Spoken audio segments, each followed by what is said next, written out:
Por que tantas mulheres extremamente competentes ainda têm dificuldade de se posicionar quando chegam a posições de liderança?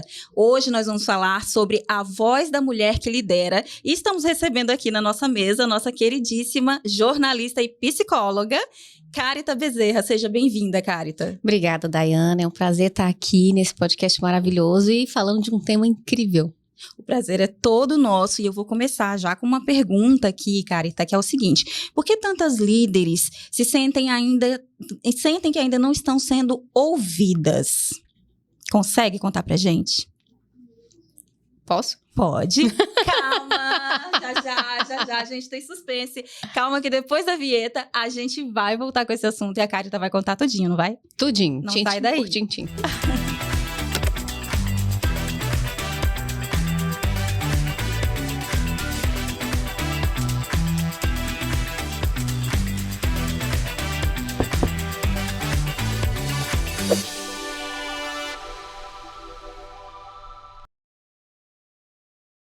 Estamos de volta e começando mais um episódio do Gestão em Foco by Hand Software. E olha só, Carita, eu quero começar justamente, por onde a gente parou. A gente faz esse suspense porque, claro, você não pode sair daí. Um assunto desse, eu acho que é de extrema importância, né? Não só nesse momento que a gente está comemorando o mês da mulher, mas em todos os momentos. Então, conta pra gente, Carita, por que tantas mulheres chegam ao posto, de líder, só tem muita competência, a gente sabe, mas ainda enfrentam dificuldades quando elas precisam se posicionar? Daiana, esse assunto é muito pertinente, porque quando a gente fala de habilidades, nós estamos falando de construção e exposições a ambientes de forma reiterada. Isso quer dizer o quê? Quanto mais ambientes eu me exponho, que eu preciso desenvolver aquelas habilidades, mais eu vou desenvolvê-las. E a liderança, ela não é um cargo.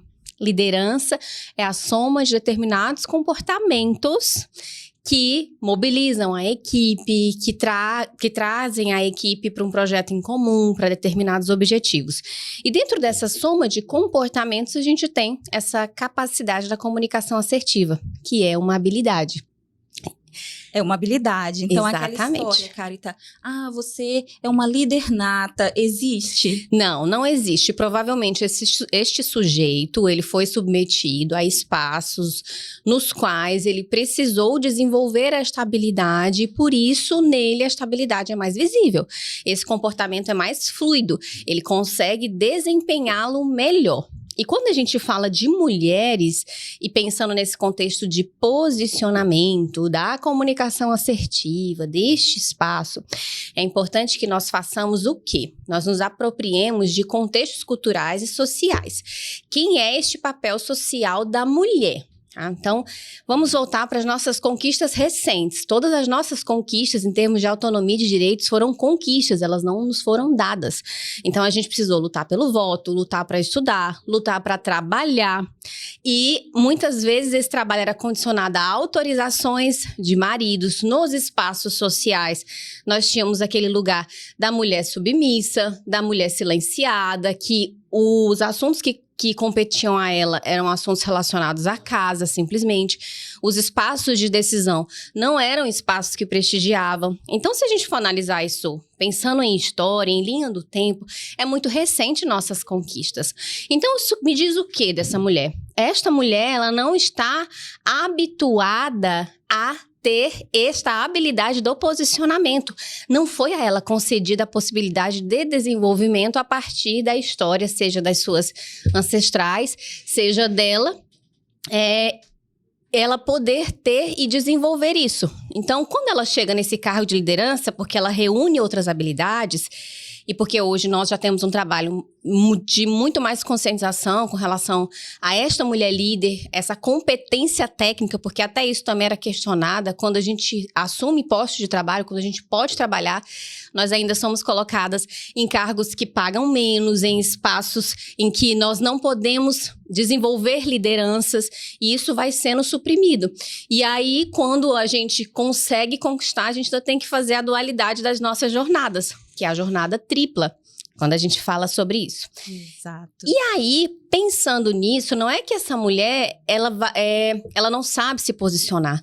Não, a ela não foi permitido desenvolver esta habilidade relacionada ao posicionamento, que tem tudo a ver com comunicação, tem tudo a ver com espaços de domínio, nos quais eu posso tomar decisões. Se esses espaços me são retirados ao longo da minha história, se eu não vejo minha mãe fazendo isso, se eu não vejo minha avó fazendo isso, por que eu farei?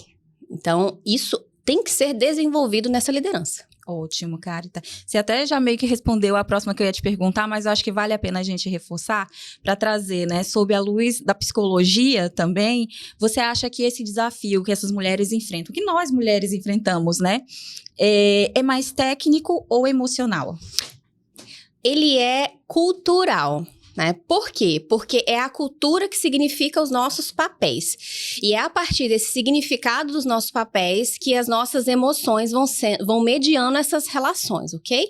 Então, de novo, se eu não fui habituada a estar em espaços de decisão, se eu não fui validada nas minhas opiniões, se nos espaços sociais que eu estava, eu sempre tive que ir além para provar mais coisas, eu vou ter dificuldade em me posicionar.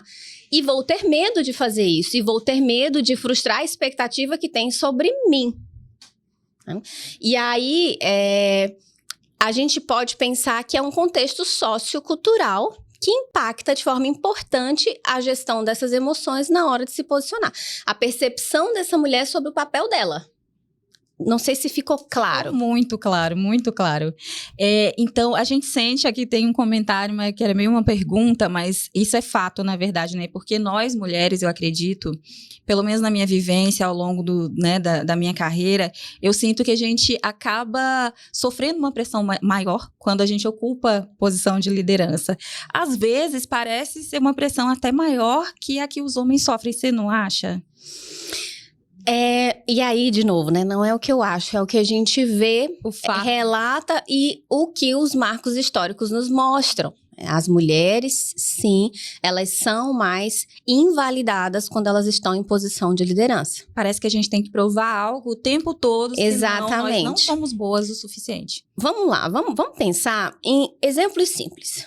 Quando você vê uma mulher caminhoneira, o julgamento. Qual a inferência? Qual o primeiro significado daquela cena, daquela mulher dirigindo um caminhão? Outro. Uma mulher pilota de avião. Quando você sabe que a comandante é uma mulher, qual é a sua primeira sensação? É de segurança? Essa é forte, ó, gente. Então, quando a gente analisa... Porque, assim, não sou eu que digo. É como a sociedade, a partir da sua cultura, essa cultura que vai mediando as nossas relações, exatamente. Isso. Os signos, os significados, os papéis sociais que a cultura impôs, a partir de determinada lógica, vai dizendo sobre as competências daquele sujeito a partir do gênero. Olha isso. Então, quando essa mulher chega na liderança, ela sofre muito mais o preconceito ou estereótipo de não ser qualificada para aquilo. Isso é terrível. E é uma luta, ela é meio que silenciosa, porque ela não é objetiva, né? É como você procurar marcadores de ansiedade em exames de laboratório. Porque o simbólico, né, o social, ele é invisível. A gente vê pelos comportamentos e pelas impressões. Então, eu tenho muitas vezes um liderado que é mais resistente às minhas regras, aos meus valores, às minhas determinações, que está sempre em confronto com o que eu delimito como objetivo para aquela equipe, para aquele time. Então, quem que vai sentir? Quem está vendo e vivendo aqueles comportamentos. Com certeza. Carita, a gente vai agora passar para o nosso terceiro bloco, onde vamos falar sobre posicionamento. Okay. Que quando a gente fala sobre liderança feminina, muitas vezes surge essa palavra, né? E aí eu queria que você trouxesse para a gente um pouquinho sobre o que realmente significa se posicionar como líder. A liderança, ela é um lugar em que eu não arbitro, em que eu mobilizo. Então, eu comecei o podcast falando, a sua primeira pergunta, falando que liderança é um comportamento. É a soma de determinados comportamentos que vão fazer com que o meu time, ele busque e esteja síncrono com os movimentos e os objetivos que nós estabelecemos como equipe, o que aquela empresa deseja, certo? Então, quando eu penso que a liderança, que a mulher ela tem alguns comportamentos que, inclusive, fizeram com que olhasse para essa mulher como sendo algo possível, que ela liderasse, quando a gente fala de posicionamento, é um que ela precisa construir, mas ela tem outros comportamentos que os ambientes os quais ela foi exposta a partir desse papel social que espera dela, trouxeram muitos ganhos nas relações interpessoais. Então, essa mulher, ela tem muito mais sensibilidade afetiva com sua equipe, ela consegue enxergar leituras afetivas dessa equipe. Vamos pensar que o trabalho, ele é uma soma de interações. Então, esse sujeito, que é o liderado, ele importa. O líder precisa compreender este sujeito. E essa mulher, ela tem esta habilidade muito mais fluente. Por quê? Porque ela está nos espaços de cuidado, certo? Só que quando chega nesse lugar de posicionamento, por que é importante que ela desenvolva isso? Por que é importante que ela aprimore isso como habilidade? Porque é isso que vai trazer clareza para o time. É isso que vai trazer para ela autonomia, segurança. É isso que vai trazer para ela, inclusive, estabelecimento de limites com seus liderados. Então, isso assim, eu falo que é fundamental porque é como a gente se expressa no mundo, é nos posicionando, é falando sobre aquilo que importa para nós. E posicionamento não é o mesmo que confronto, correto? Não. Muita gente ainda faz essa confusão, na verdade, Carita. Posicionamento Principalmente, desculpa te interromper, Não, mas imagina. principalmente quando a mulher, a líder, ela se posiciona, muitas vezes ela é interpretada como aquela pessoa que está sendo grossa, é interpretado, né? Mal interpretado como grosseria, falta de educação, está sendo exigente demais, você está fazendo drama. Então, às vezes, o que é o posicionamento? O que vai mudar tudo do posicionamento para o confronto? A forma. A topografia. Como que eu... Exemplifica. Tá. Então, eu chego para a Daiane e falo: Daiane, eu quero que você amanhã faça café porque todo mundo vai comer. E vai beber, e é importante, porque eu vou trazer um bolo e o café é importante, ok? Então, isso é uma forma.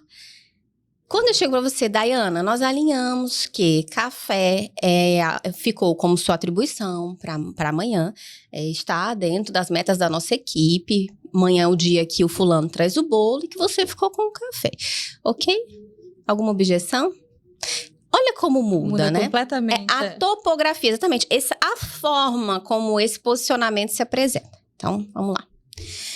Daiane, o que você fez foi péssimo. Me deixou exposta diante de todas as pessoas. Eu me senti extremamente constrangida. Olha, você não entregou. Eu fui cobrada pela liderança e a culpa é toda sua. Terrível, dá até pra sentir aqui, mesmo sabendo que é um exemplo, né? Palavra tem poder. O discurso, né? A análise do que se verbaliza é uma coisa muito importante quando a gente for fazer perfil. Esse signo que sai, a forma como sai, ele me traz muitos contextos emocionais desse sujeito, né? Daiane, o que eu percebi? Eu percebi que você não cumpriu aquela meta. E eu gostaria de dizer que isso tem esse impacto na empresa. Como liderança, eu esperava mais. Eu tinha uma expectativa, porque nós havíamos alinhado. Eu deixei a porta aberta para que você pudesse conversar comigo sobre suas dificuldades, para que nós pudéssemos resolver sozinhas. Mas ontem, quando eu pedi o seu resultado, o que aconteceu foi que você me entregou algo abaixo do esperado e trouxe várias justificativas. Eu tive que apresentar isso na reunião de liderança e foi muito constrangedor para mim, porque eu havia assegurado para o meu gestor que minha equipe estava alinhada. O que aconteceu? Me conta. Eu quero saber, eu quero te ouvir para que nós possamos ter soluções. Olha a topografia aqui.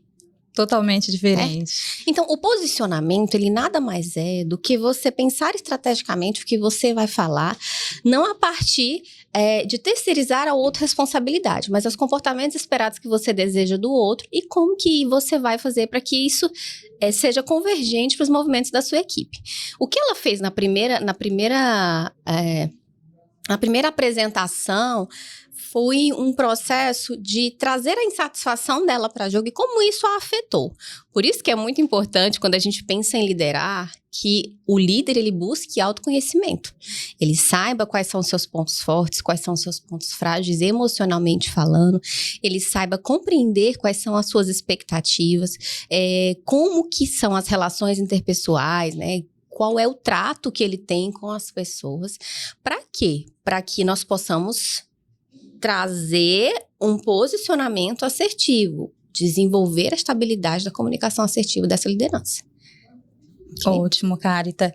Então, gente, firmeza e agressividade são coisas diferentes na comunicação e ficou muito claro aqui com seus exemplos. O que eu costumo dizer? Eu costumo dizer que você pode falar tudo que você quer falar para alguém. Tudo. Mas existe uma sem forma. Machucar, sem ofender, sem agredir. Você pode... Claro que todo mundo, todo sujeito, toda pessoa, ela é resistente a sentimentos de frustração. Toda. Então, é muito natural que mesmo de forma assertiva, às vezes um liderado seu vai ficar chateado. E essa capacidade de ler essa equipe também vai fazer com que você intervenha sobre isso. Então, a agressividade é a topografia, que é a forma como se fala.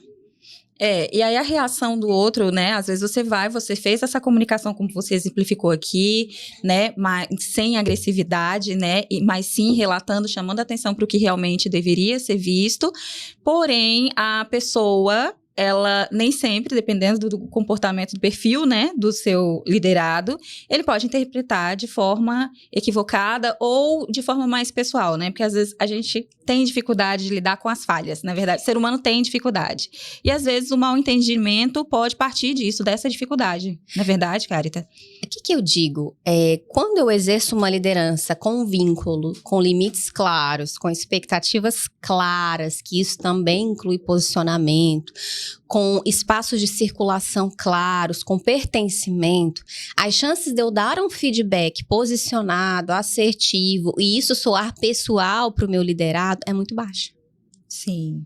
E o contrário também é verdade. Quando eu lidero sem pertencimento, sem limites claros, sem expectativas estabelecidas, com essa equipe avulsa, só trazendo impressões sobre o que se vê, sobre os comportamentos que se vê, sem que a gente faça os devidos alinhamentos, o que está acontecendo naquele departamento, sem que ela se sinta com autonomia para chegar nessa liderança, sem esse vínculo instituído, a chance dela tornar pessoal é muito maior. Muito bom. Gente, é importante lembrar que nós estamos trazendo esse assunto aqui, que durante o mês da mulher, Carita, a gente está trazendo essas pautas e com lideranças femininas para poder tratar, né, desses temas tão importantes para nós, para nossa evolução enquanto mulheres líderes também, e as nossas espectadoras, né, e as clientes da REN Software também que nos acompanham, para que a gente possa aprender e desenvolver também um pouco melhor. São empresárias, a maioria, né, das nossas espectadoras, e a gente vê que falta, apesar de ter tanta informação por aí, né, informação em tudo que é lugar tem, né, a dificuldade é o quê? Diante desse universo todo, filtrar o que realmente vai ser bom para mim, não é verdade? Então, a gente resolveu fazer essa curadoria. Nós, no Gestão em Foco, resolvemos ser os curadores dos assuntos que a gente acredita que são pertinentes a esse meio, né? Ao meio empresarial, né? Gestão já diz respeito a esse assunto, a esse público. E no mês da mulher, por que não a gente trazer para elas, né? Orientar as nossas queridas, as nossas iguais, né? Também, para que a gente possa evoluir e crescer junto, né? Lembrando disso, gente. Nós teremos mais um episódio na próxima semana, depois desse aqui que a gente está fazendo hoje, que vai ser ao vivo, né? Nesse episódio, vocês não podem perder. Carita, a gente vai sortear simplesmente um ensaio fotográfico de posicionamento. Olha né? só, eu quero. Para mulheres líderes, então. E também a Humanity está ofertando uma mentoria em recrutamento. Importantíssimo, né? Recrutamento e seleção é algo que é necessário investir cada vez mais. Isso. Inclusive, ela teve no episódio da semana passada, né, a Thalita da Humanity, junto com a nossa gestora de RH, a Claudiane Borges, e foi maravilhoso o episódio. Se você não assistiu, volta lá, né, no nosso canal, depois que terminar de assistir aqui, é claro, e confira os outros episódios voltados às mulheres, tá bom? Só para vocês lembrarem que a gente sempre divulga os próximos episódios no nosso perfil do Instagram, tá? @rensoftware. Acredito que está aqui na tela, a gente sempre deixa.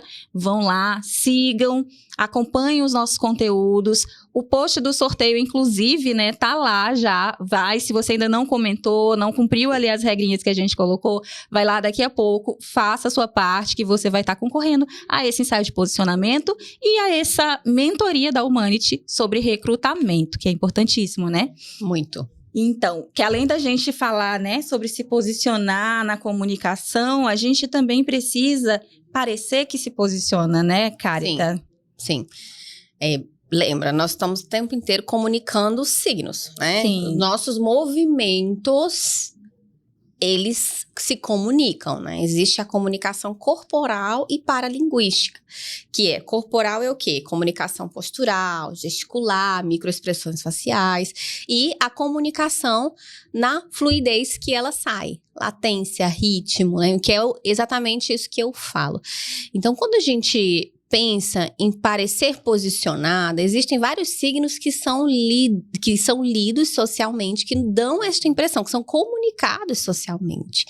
Todo mundo que nos olha, eles têm algum pré-julgamento sobre quem nós somos, o que fazemos, como nos comportamos socialmente. As pessoas nos leem o tempo todo. E isso começa tanto pelos papéis sociais, né? Então, vamos falar dos recortes de gênero, vamos falar da cor de cabelo. Então, nós consumimos significados sobre as performances o tempo inteiro. Então, parecer também é importante, mas ser também. Isso é consonância. Então, eu preciso parecer e ser bem posicionada. Tem uma profissional que eu admiro muito, talvez você conheça, tá? Acredito que conheça, a Nilma Quariguazi. Ela gosta de ressaltar isso. Ela fala uma frase: ser é melhor que parecer, mas parecer se é também importa. Porque o ser é que vai dar a credibilidade porque a gente sustenta como a gente é. Exato. Como a gente parece ser. Então, o que nós precisamos, né? Imagem, ela é um conjunto de fatores que nós construímos. Mas o que sustenta ela é o que nós fazemos todos os dias. E é o que somos. Exatamente, que é o que somos. É o que nós desempenhamos socialmente, é o nosso fazer, é o nosso laborar, é aquilo que nós levamos para os círculos sociais que nós estamos, e o nome disso é credibilidade e reputação. É o que sustenta isso que eu quero parecer ser. Muito bom, Carita. Eu esqueci só de falar o tema, né, da nossa última live, né, do último episódio, que vai ser ao vivo, onde vai acontecer o sorteio. Nós vamos falar sobre mulher de impacto. Esse é o tema, tá? E nós vamos receber aqui a consultora de imagem, a Maria Amélia. Que legal. E a fotógrafa a Maiara. Conhece também, sim, né? Sim. Então, as duas vão estar aqui dividindo a mesa com a gente, trazendo grandes aprendizados, né, obviamente, para todas nós. Ó, a gente começa com a comunicação e a gente vai terminar na imagem, né? Isso é muito importante. Então, a gente pensou com todo carinho mesmo para construir um conhecimento que realmente possa fortalecer, né, essas mulheres. Tem uma coisa que acontece muito também, que é esse desenvolvimento, esse autoconhecimento de dentro para fora.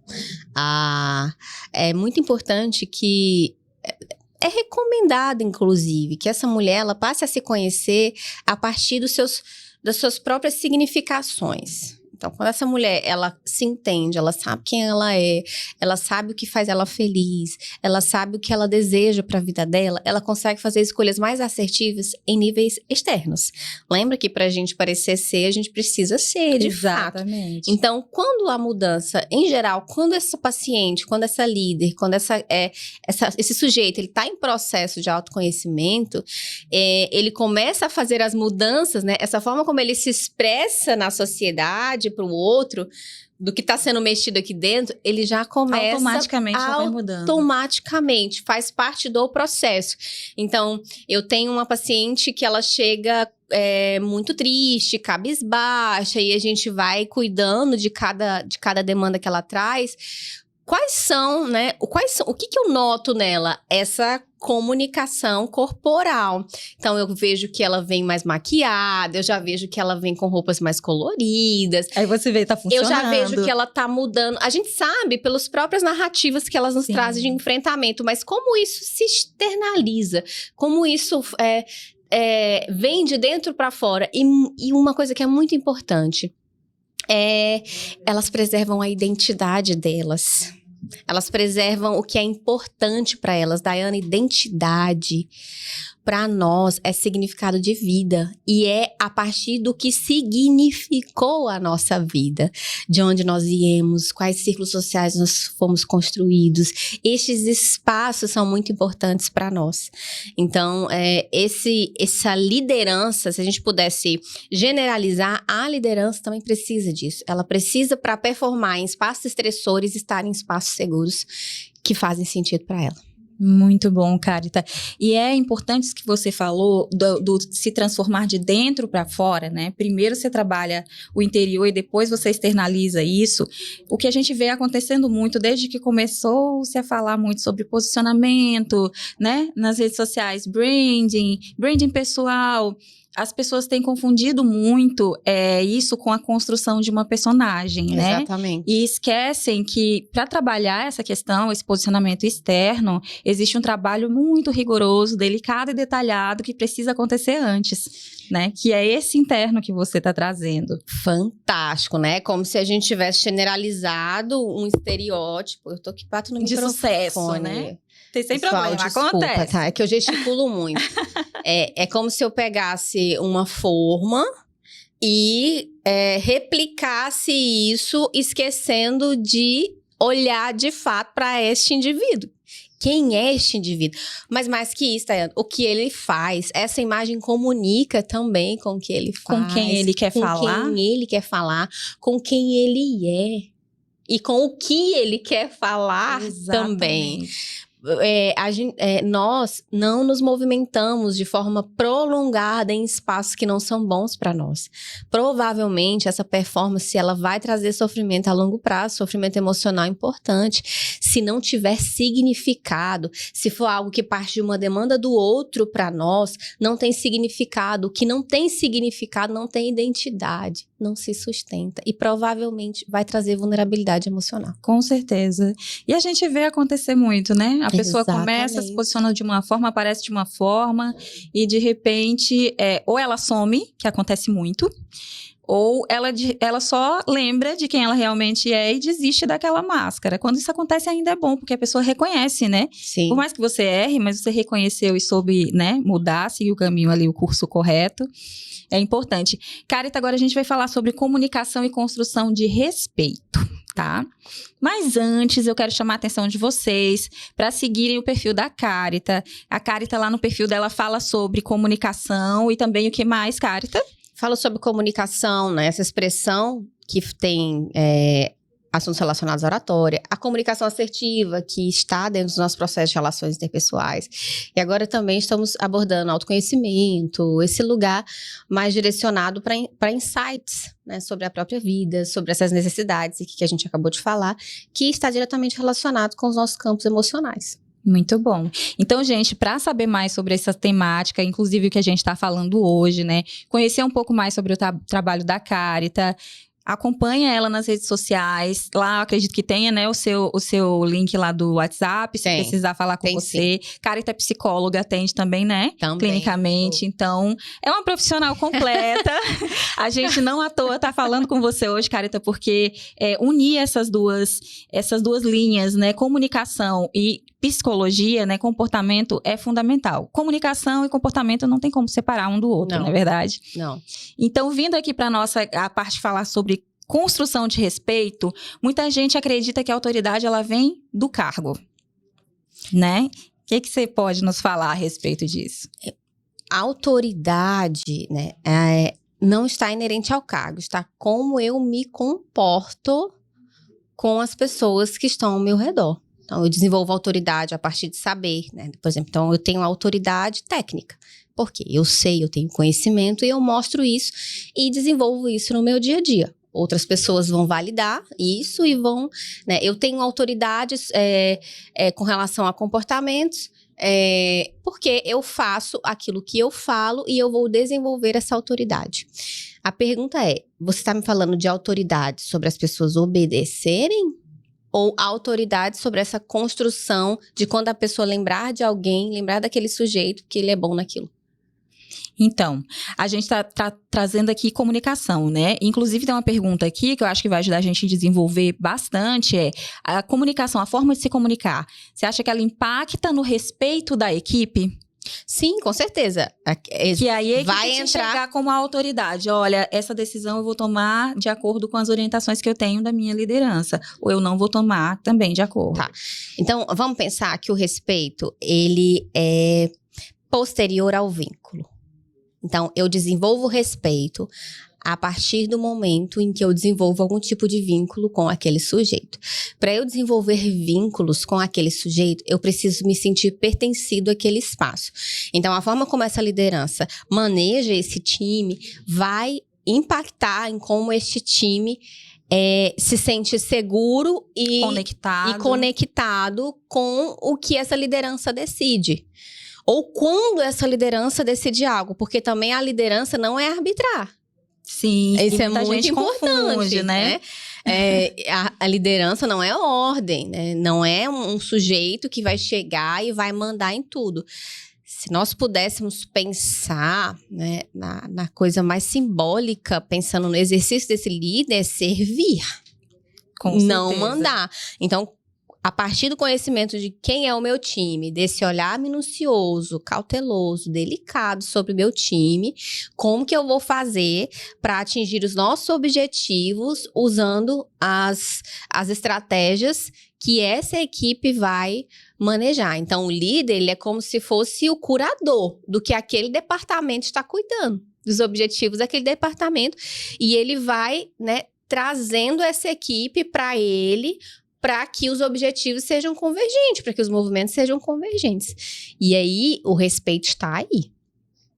O respeito, ele nasce de um lugar de vínculo, em que as trocas afetivas são genuínas, em que esse líder, ele está vulnerável para esses liderados chegarem nele, para que esses liderados também possam pertencer àqueles projetos, àquelas decisões, àquele movimento.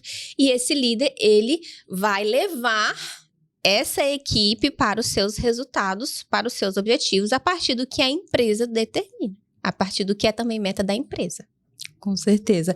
Carita, eu não sei se existe um padrão, mas você vai nos responder. Existem características comuns que a gente possa notar em líderes que conseguem conduzir as equipes com mais facilidade? Olha, a gente fala que a taxa de turnover, né? Vamos pensar nisso, né? Se eu tenho uma equipe que é permanente, que é engajada, que se preocupa com os seus pares entre si, que é síncrona, que fala bem dessa liderança, que sorri, que você sente o clima daquele espaço, né? Porque dentro da empresa vão ter os microespaços, né? Sim, cada departamento é um microespaço. Daquele espaço social, é um espaço que as pessoas desejam estar lá, querem estar lá. E eu não estou falando de um líder que excede os limites dos seus liderados e acha isso bonito, porque não é, né? Não está relacionado à carga de trabalho, está relacionado à produtividade e engajamento. Você tem aí bons indícios de que eu tenho um líder que está conseguindo engajar o seu time. E o contrário também é verdade, né? Se eu tenho um departamento que tem muita evasão, as pessoas... Quem pede demissão, não pede demissão da empresa. Em geral, pede demissão do líder. É verdade. Isso é tão forte, Dayana, porque, por exemplo, quando você tem transição de liderança, isso impacta muito nos resultados do time que está ficando. Aquele time, se o líder que está saindo é um líder que engaja bem a equipe, esse time vai sofrer. Ele vai sofrer profundamente, né? Tem vínculos ali muito enraizados, tem modus operantes, tem funcionamento de equipe acontecendo e tem um hábito, tem um ritmo ali. Então, quando chega o outro líder, você não sabe o que esperar. Até porque o nosso país ainda é muito apegado a essas hierarquias que ditam respeito, né? Sim. Que ditam essa autoridade fictícia, que na verdade não se pratica quando a gente pensa em comportamentos. Então, tem-se o medo. Quem é esse líder que tá chegando, né? Nossa, ele é ruim, ele arbitra demais, ele não tá interessado em equipe. Por isso que normalmente acontece uma resistência, né, desse time quando existe a troca de liderança. Vínculos. Todos os espaços que nós temos trocas com sujeitos, nós construímos vínculos sociais. Todos. Então, nós somos seres sociáveis que precisamos de espaços sociais saudáveis para ficarmos bem, para funcionarmos, para crescermos como sociedade. O trabalho é isso. Empresas são isso, são esses aglomerados de pessoas que produzem algo que faz parte do seu perfil, né? Falando do recrutamento e seleção, por isso que é muito importante entender quem é quem ali, por que tá ali fazendo o quê.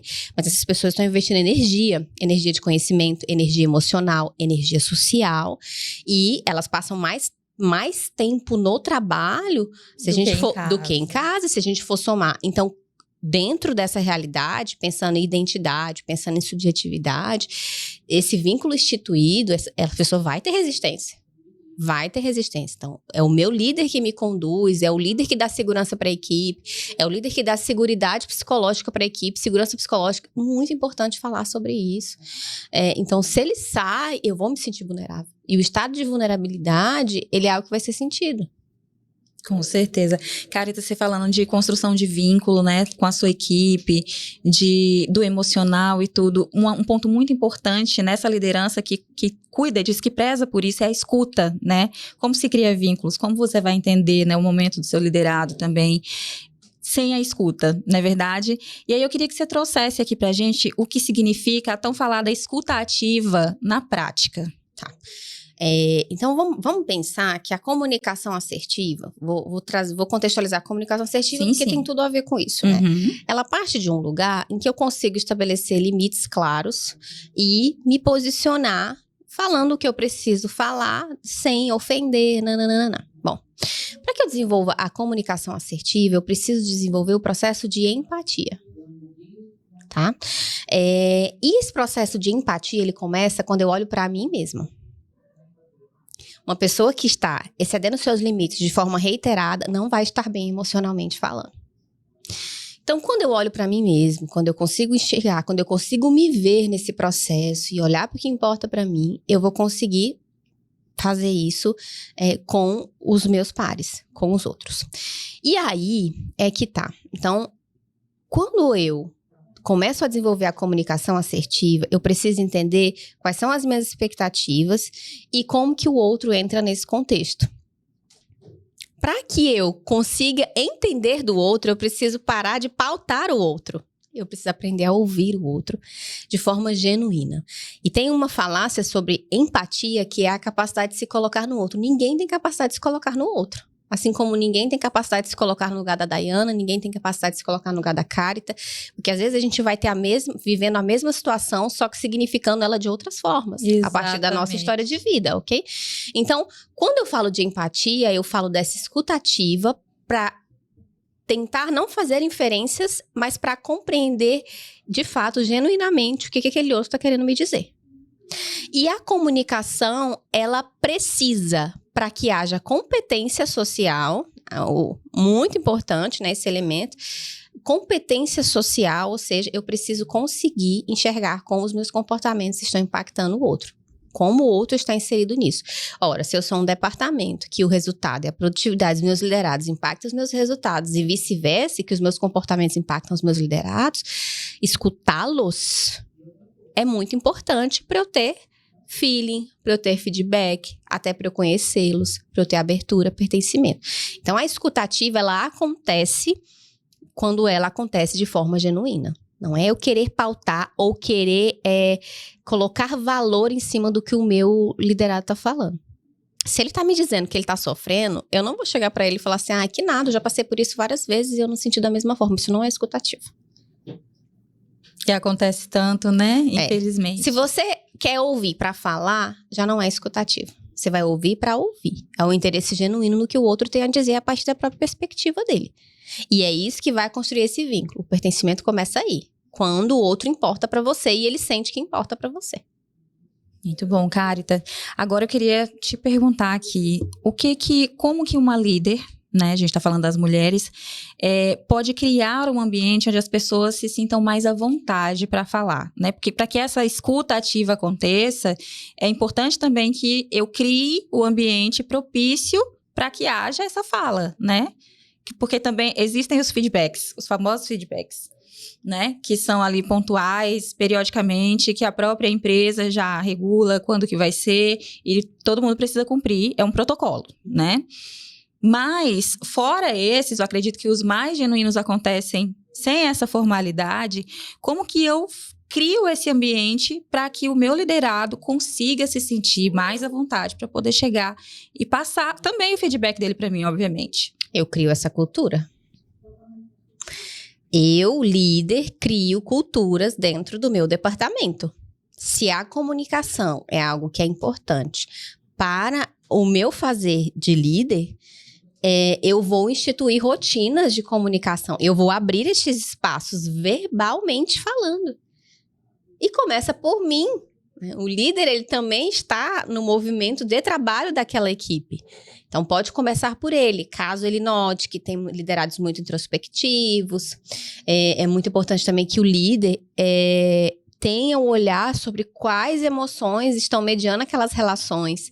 Se é uma relação mediada por medo, se é uma relação mediada por evitação, se é uma relação mediada por raiva. Você vai perceber isso nos comportamentos. E abrir isso, falar sobre isso, dentro de departamentos não pode ter tabu. A liderança, ela precisa desenvolver a estabilidade de conseguir fazer leitura de ambiente. E se ela quer que esse liderado tenha espaço para isso, ela precisa criar a cultura deste espaço. Criar a rotina deste espaço. Carita, pensando aqui no lugar da mulher que é a dona da empresa, a gente sabe que a gente fala para muitas pessoas, muitas das nossas clientes também aqui da REN Software, são empresárias, donas de pequenas empresas também, que muitas vezes, inclusive a gente falou no episódio passado, né, sobre recrutamento, sobre seleção, com a Thalita da Humanity, muitas dessas mulheres, elas também precisam exercer o papel do RH, né? Então, assim, ela faz várias tarefas, ela é quase tudo dentro de todos os departamentos numa pessoa só, né? Então, assim, essa mulher, que muitas vezes, ou na maioria das vezes, também é mãe, tem as crianças, né? Tem que cuidar da família, tem que cuidar do negócio e falta tempo. Como que essa mulher, nessa situação, né, que ela se encontra assim, meu Deus, meu dia tinha que ter 48 horas, ainda seria pouco. Como que ela vai conseguir trabalhar essa questão, né, de estar, esse olhar, essa leitura de ambiente que você está falando, com toda essa correria? Essa mulher tá exausta? Com certeza. Ela tem que olhar pra ela primeiro. O que ela precisa fazer? Olhar pra ela. Como é que ela vai tirar tempo pra isso? Elas devem estar se perguntando agora, meu Deus, Carita, pra você é fácil, como é que eu vou parar minha loja? Daiana.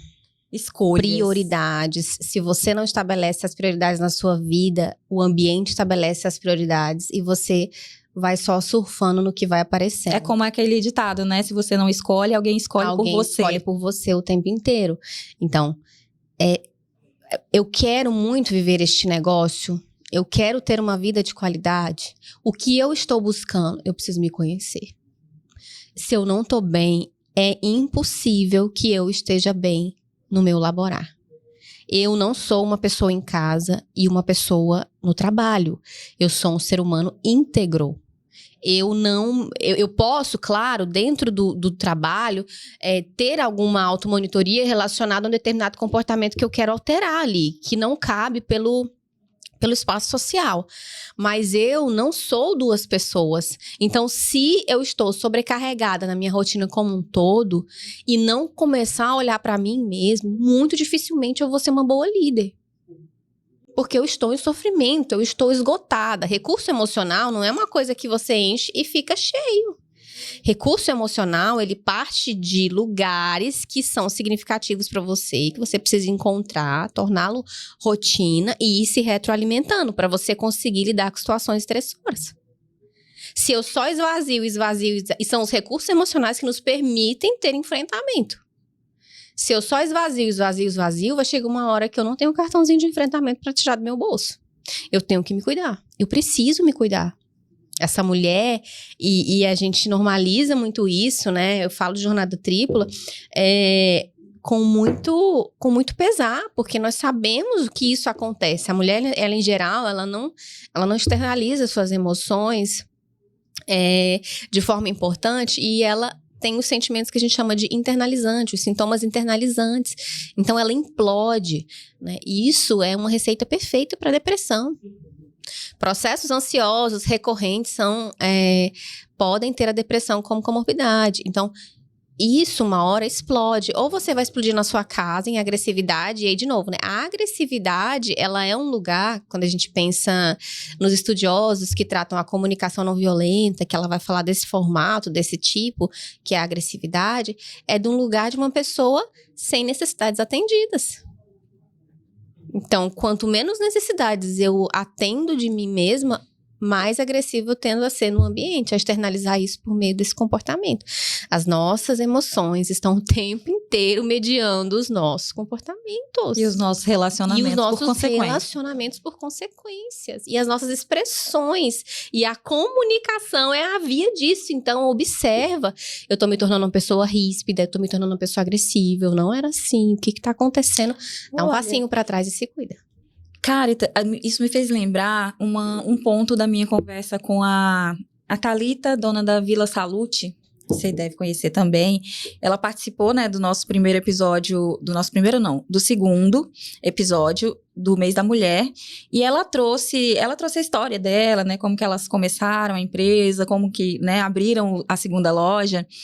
E ela falou um ponto muito importante que se encaixa com isso que você nos trouxe, que chegou um momento em que ela achou que ela ia precisar, aquilo não tinha mais sentido, o negócio não tinha mais sentido.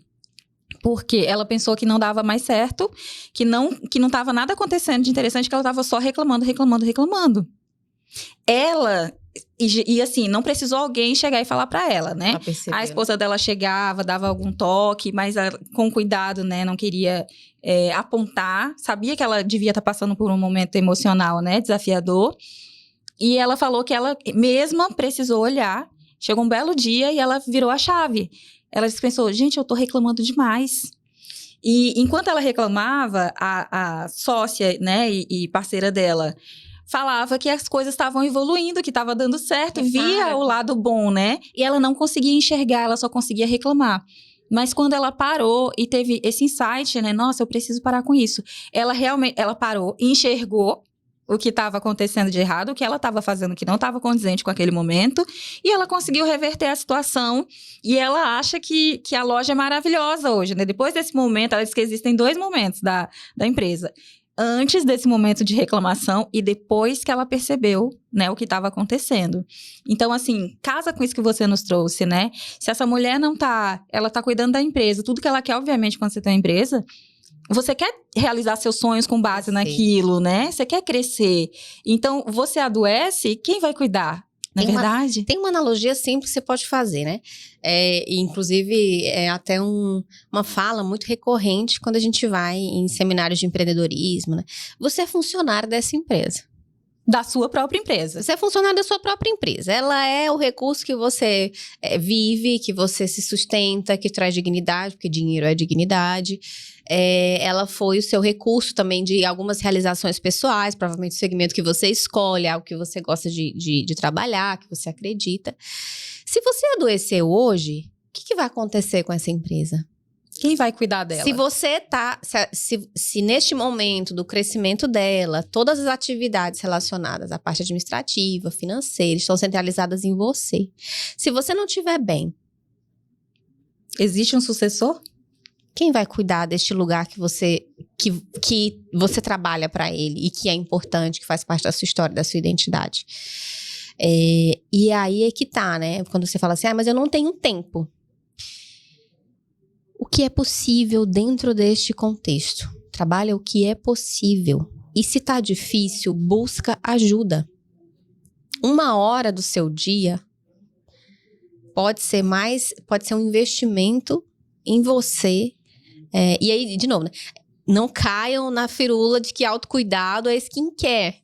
Não é que skincare não seja autocuidado, mas autocuidado tem significados diferentes para cada pessoa, dependendo da sua história de vida.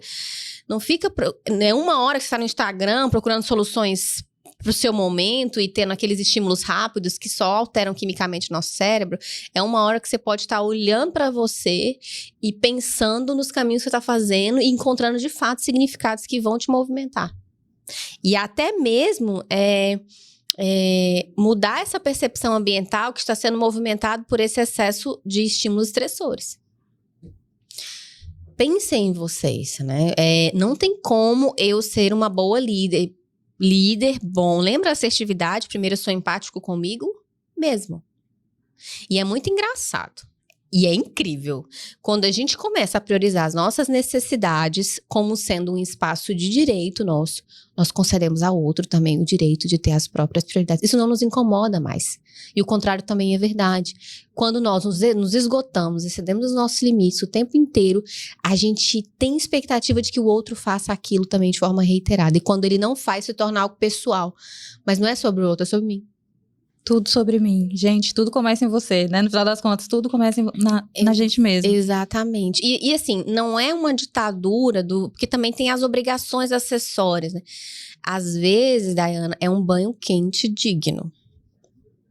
O que é possível neste momento. Porque também uma obrigação que vira uma coisa que gera culpa em você também não vai ser produtivo. Tem que gerar minimamente uma imersão leve em você. De novo, assim, eu sou psicóloga hoje, né? Essa dupla graduação. E eu recomendo a psicoterapia, né, como essa forma preventiva mesmo. Mesmo que você não esteja em sofrimento agora, se você reúne um conjunto de responsabilidades importantes, decisivas, se você está em cargos importantes, decisivos, faz o preventivo, né? Trabalha o autoconhecimento como processo preventivo para que você tome decisões sobre sua vida de forma consciente e movimentos conscientes também. Carita, é extremamente importante tudo isso que você tá trazendo. Algumas pessoas podem até achar que a gente tá conduzindo a conversa para um outro lado, lugar, que é mais emocional. Mas como você mesma já trouxe desde o início, a comunicação, ela começa em como eu estou emocionalmente. Aquilo que eu tenho aqui dentro, né, eu vou transmitir. Eu sempre falo, pensa na comunicação como o carrinho de mão que você vai levar o cimento até a betoneira para fazer o concreto, ok? Então, a comunicação, ela é o quê? Ela é a nossa expressão, né? Nossa ferramenta de expressão no mundo. E se nós estamos falando dela como recurso para você tornar a sua comunicação melhor, o que movimenta essa comunicação? A nossa saúde emocional. Muito bom, Carita. A gente vai falar agora um pouquinho sobre conversas difíceis, né? Que existem várias quando a gente está na posição de liderança. Muitas situações a gente se encontra nesse ponto. E eu queria perguntar para você se existe uma forma de cobrar resultados, né? Sem gerar bloqueios emocionais na equipe. Existe, né? Nem tudo que aquela equipe vai sentir em termos emocionais está sendo gerado por conta do ambiente de trabalho. Então, isso é muito importante, tanto que a NR1, ela é, inclusive, uma medida protetiva para as empresas, pensando que aquela empresa, ela também pode mostrar que aquele adoecimento, ele não é do laborativo, quando ela faz a análise dos riscos psicossociais. Sim. Certo? Então, assim, o sujeito, você está trabalhando, seus liderados são sujeitos complexos como você é. Tá? Por isso que você conhecê-los é muito importante. E até mesmo quando o líder se torna a pessoa que ajuda, ela consegue fazer com que o liderado se movimente para muito além da capacidade dele. Não com aquelas imposições equivocadas, né? Que usam as palavras de caneca. Mas, nada contra a caneca. Mas as frases de caneca não são assim, né? Eu tenho que ter o interesse genuíno por aquele sujeito. Então, quando eu voltei... Quando uma pessoa trabalha numa empresa, tem que estar muito claro para ela o que é aquela empresa. quais objetivos daquela empresa. Quais são os valores, qual é a missão, qual é a visão daquela empresa. Quando se faz a análise a seleção, né, recrutamento e seleção, analisa tudo isso. Se aquele perfil, se aquelas expectativas daquele sujeito está condizente com aquela cultura organizacional ali dentro. Justamente porque você não coloque sujeitos, pessoas que não fazem, que não vão fazer parte daquela cultura organizacional, do perfil daquela empresa. Ou porque você, entendeu? Então, você tem que buscar pessoas que estão alinhadas com aquilo que está sendo praticado ali naquela empresa. Então, se eu sou uma pessoa do comercial, por exemplo, que tem metas muito claras, né? Eu tenho um perfil comportamental direcionado para isso. Eu preciso analisar isso de forma muito mais pragmática. Ah, não, eu conheço fulano que vende bombom, não, ele é maravilhoso. Se você está fazendo essa escolha como líder, você pode estar dando um tiro no seu pé. Por quê? Porque você vai ter que manejar um sujeito com um perfil que não é o perfil para aquela vaga. Talvez ele seja um perfil, não é porque ele vende bombom que ele é bom comercial. Existem outras características comportamentais e de personalidade que a gente tem que avaliar nisso. Então, se é um departamento mais pragmático, gente, clareza, transparência. Galera, é isso aqui. O segredo. O segredo da conversa difícil é não evitar a conversa difícil. E qual que é a ideia de você ter uma equipe? É juntos construir soluções para problemas complexos. Exatamente. Qual que é a ideia de você ter de você reunir pessoas com determinadas habilidades para desenvolver aquela atividade? Trazer recursos e possibilidades para o que se apresenta. Por isso que o papel do líder, ele é mais social, integrativo e de vínculo, né? Para que essa equipe desempenhe aquilo ali do que esse negócio de eu mando, você obedeça. Entende? Entendo. Então, eu pego esses sujeitos e eu preciso ser transparente com eles. As conversas difíceis, principalmente quando envolve trabalho, têm que estar claras para quem está trabalhando. Ele tem que saber o que ele precisa conquistar e se ele quer estar ali também. Porque eu dou ao sujeito o direito de estar ali ou não. O trabalho Não posso me furtar. Isso mesmo. Ô, Carita, a gente está quase finalizando aqui e a gente não pode terminar sem falar sobre o que constrói a autoridade real em uma líder. Comportamento. Uma palavrinha, gente. Comportamento, né? O que é autoridade, né? Autoridade é quando eu penso, né? Nossa, fulano é uma autoridade. Eu sempre vou me remeter à segurança. Você pode até me ajudar a fazer esse brainstorm, né? A segurança, a conduta. Acolhimento. Uma pessoa que sabe do que está fazendo. Uma pessoa que busca soluções, que mobiliza pessoas para isso, que busca este espaço de confiança entre seus pares. Então, se nós pensarmos o que gera autoridade, são comportamentos convergentes com este espaço. O que traz segurança para o sujeito? Devemos pensar nisso. Pense. E também tem uma coisa, por exemplo, que pode-se mudar o desempenho do líder a partir de quais são os liderados. Então, esse ambiente, ele vai mostrar para o líder, para a líder, o que ela precisa cultivar naquela equipe para ela construir essa autoridade. Esse comportamento intencional e a comunicação é muito disso, né? Eu consegui... Intenção. Tá aí um ponto muito importante. Ter a intenção, né? Não, eu tô percebendo... eu acabei de chegar. Nesse momento, eu quero construir vínculo com o meu time. Olha a intenção aqui. Então, quais comportamentos vão me ajudar a construir esse vínculo com o meu time? Agora eu preciso fazer com que o meu time se engaje em tarefas coletivas. Estou percebendo que meu time não é grupal, que o meu time é muito individualista e eu tenho alguns desafios que eu vou precisar. E acredito que trabalhando em duplas, veja como o líder ele traz a própria dinâmica, né? Isso é importante, isso é a identidade daquela liderança. Sim. Então a liderança, ela olha e fala, não, eu desejo trabalhar em dupla. E ele insiste. Mas se um momento ele vê que é muito resistente, ele pode trazer isso para o jogo. Olha a conversa difícil acontecendo. Gente, eu enxergo dessa forma, que trabalhar em dupla é importante. Como que nós podemos fazer para conseguir esse objetivo? O líder não precisa ter todas as respostas, mas ele precisa saber conduzir as perguntas e mobilizar aquele time em prol daquilo que eles buscam. Fazer as perguntas certas é um ponto também que não é tão fácil para todo mundo, né? Não é. Não é todo mundo que tem essa habilidade. Mas se você não tem a escutativa, raramente você vai saber fazer perguntas. Verdade. Carita, a gente vai encerrar agora com a nossa pergunta final, que é sempre um conselho que eu peço. Nesse momento eu vou te pedir para deixar um conselho para essas mulheres que estão nesse momento assumindo um papel de liderança, né? Uma posição de liderança agora, mas que não se sentem seguras, né? Em relação a esse ambiente, tem dificuldade de se posicionar. Você pode dar o seu conselho para as nossas amigas queridas aqui nessa câmera, falando diretamente no olho para olho. Minhas queridas, a segurança, ela parte de um lugar muito mais coletivo do que individual. Nós nos sentimos seguras quando nós somos capazes de mobilizar pessoas a partir do que movimenta essas pessoas em prol dos nossos objetivos. Liderança não está em arbitrar o seu jeito de fazer as coisas, mas você buscar o melhor jeito em comum de fazer as coisas. E não tem fórmula mágica, tem sensibilidade, tem comunicação, tem alinhamento. É uma rotina e uma estratégia que você vai desenvolver ao longo do seu exercício de liderar. E não se perca disso. Não é fácil. Não vai ser fácil. Por que seria fácil? Quanto mais responsabilidade nós acumulamos no nosso fazer profissional ou em qualquer outra atribuição que vai investir energia, mais complexo se torna o papel. Então, estude, escute. Às vezes, as respostas que você procura estão dentro da sua própria equipe.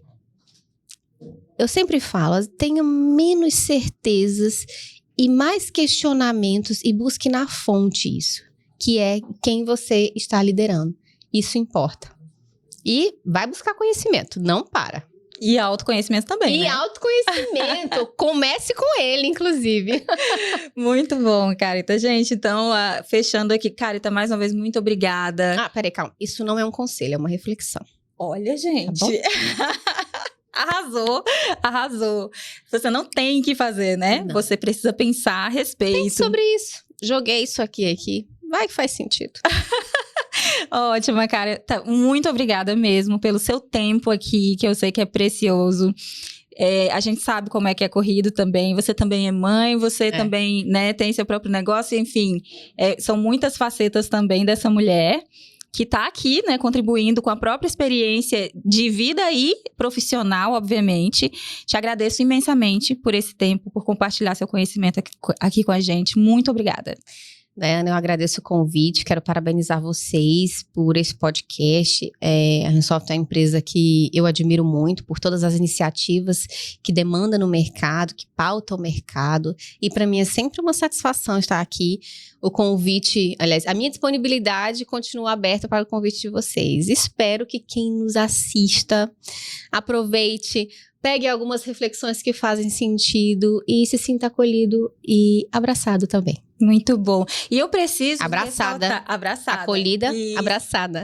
Nossas queridas, abraçadas. Eu não poderia encerrar também sem mencionar que tudo isso que a Carita trouxe, muita gente ensina aquilo que não necessariamente vive e pratica, mas aqui não, gente. A Carita, eu tive a honra de ser liderada por ela, né, logo que eu cheguei na Rensoft. E agradeço de paixão, porque você foi ótima comigo. Ai, obrigada. Vive realmente isso que você ensinou aqui. Eu vivenciei, eu vi você fazendo isso. Então, ai, meu Deus, para. De verdade, foi ótimo pra mim. Se eu evoluir como profissional aqui dentro da empresa, eu te devo muito também. Eu quero te agradecer. Nesse momento eu também tô meio...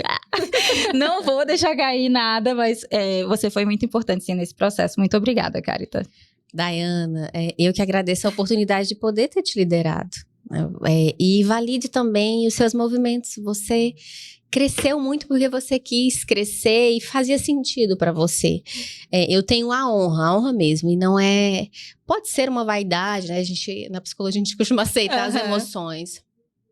de que os meus liderados, toda vez que eu me despeço deles, eles são muito saudosos com relação à minha liderança e eu fico muito feliz. Eu quero sempre que eles tenham uma boa referência do que é um bom líder e que eles levem isso para a vida deles, caso um dia eles reproduzam este cargo, como comportamentos, né, que fazem com que o seu liderado se sinta bem. Então, que a minha performance seja um espelho para que outras pessoas se sintam acolhidas no ambiente de trabalho, se sintam ouvidas e também produtivas, porque a nossa realização pessoal é importante. E pode ter certeza que é. Sua performance é sim um espelho. Muito obrigada, Carita. Obrigada. Gente, a gente vai encerrando por aqui com um pouquinho de lágrimas nos olhos, mas é isso, mulher, é isso também, né? Somos líderes e também temos nossos sentimentos e nossa história, né, também. Então, muito obrigada para você, minha querida, e meu querido também, que porventura esteja assistindo esse episódio, mais um episódio do Gestão em Foco by Hand Software. Fiquem aqui, nos acompanhem sempre. Na próxima semana, nós vamos falar sobre mulher de impacto, né? Que é aquela questão do posicionamento com a consultora de imagem, a Maria Amélia, e uma fotógrafa, a Maiara. Duas maravilhosas que vão estar aqui dividindo a mesa comigo. Até a próxima. Tchau, tchau. Tchau, gente. Agora foi.